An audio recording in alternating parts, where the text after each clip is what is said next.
Sasa mradi huu ni mali yenu wananchi, vituo hivi ni vya kwenu wananchi. Wajibu wa kulinda na kuvitunza ni wa nani? Wa kwenu. Msiruhusu hii miundombinu ikaharibiwa na mtu yoyote, kwa sababu ikiharibiwa, hasara atakayepata ni nani? Ni ninyi wananchi.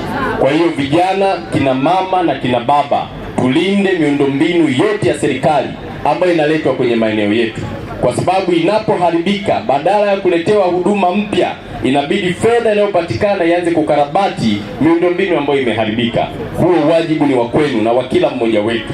Tulinde mali za serikali, kwa sababu mali za serikali zinatoa mchango chanya kwa wananchi husika. Kwa hiyo uwepo wa kituo hiki, niwahakikishie, ni mapenzi makubwa ya rais wetu Dr. Samia Suluhu Hassan, ni mapenzi makubwa ya Chama cha Mapinduzi, kwa kuwa kilipita kuomba ridhaa kwa wananchi, kilitoa ahadi nyingi, kitafanya 1, 2, 3, na moja ya ahadi kipindi hicho ilikuwa ni ujenzi wa nini? Wa kituo cha afya, baada ya wananchi kuomba. Sasa niwaulize, kituo kimekuja hakijaji? Na hapa nimeambiwa umeme bado haujafika. Sasa kwa kuwa tutakuwa na mkutano wa hadhara pale Nsimbo, tutamwelekeza meneja wa TANESCO wa mkoa na wilaya walete umeme hapa mara moja, ili huduma hapa zianze. Usajili unapokamilika, kazi ya kutoa huduma ifanye nini? Ianze. Wananchi nyinyi mnachotaka ni huduma, uongo kweli? Hamtaki majengo tu, mnataka nini? Huduma. Na hilo sisi kama chama na chama chenu kimetekeleza kwa usahihi. Ombi langu kwenu, ombi langu la kwanza, kipendeni chama chenu, Chama cha Mapinduzi.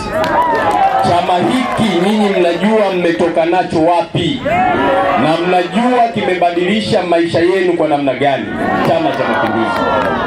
Lakini jambo la pili, iungeni mkono serikali ya Chama cha Mapinduzi chini ya mwenyekiti na rais wetu Dr. Samia Suluhu Hassan.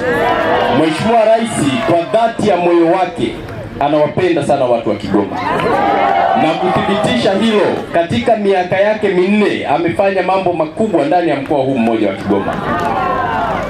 Barabara, nyinyi ni mashahidi, kila sehemu mpaka kule Buhigwe lami ipo, Nyakanazi mnaenda, Kibondo lami, Kasulu lami, Uvinza lami, Uvinza Kaliua lami, Mwandiga kituo cha afya, substation kubwa imejengwa. Mnataka mpewe nini zaidi ya kumwombea rais wetu, zaidi ya kuombea viongozi wa chama chenu? Na muambie watu, hakuna maendeleo bila serikali thabiti ya Chama cha Mapinduzi.